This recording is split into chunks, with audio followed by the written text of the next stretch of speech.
क्रिएशनमध्ये सगळ्यांचं स्वागत आहे। आपण गावी आहोत, मी तुम्हाला मागे पण सांगितलेलं आहे। आता बघा गावामध्ये हे जे ऊस आहे ह्याच्यामध्ये रोटर चालू आहे, मशीन चालू केलेले आहे। हे अशा पद्धतीने रोटर केले जाते पूर्ण ऊसामध्ये आता केली जाणार आहे। चालू केलेलं आहे। हवे तर आपण आपल्या घराच्या टेरेसवरनं पण आपण व्हिडिओ काढू शकतो। पण आता मी तुम्हाला शेतामध्ये आले आणि ते शेतामध्ये दाखवत आहे। असं हे रोटर चाललेलं आहे।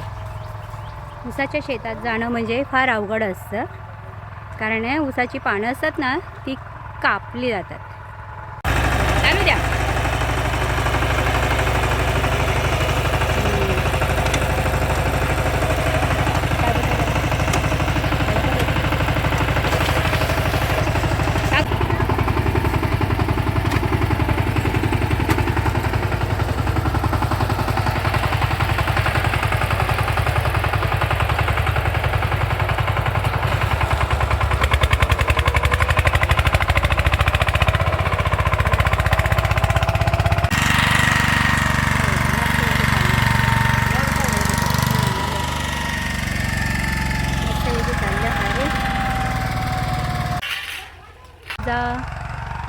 व्हिडिओ कसा वाटला, आवडला असेल तर लाईक करा, सबस्क्राईब करा आणि अशाच पद्धतीने तुम्ही पण गावी जाऊन एन्जॉय करा।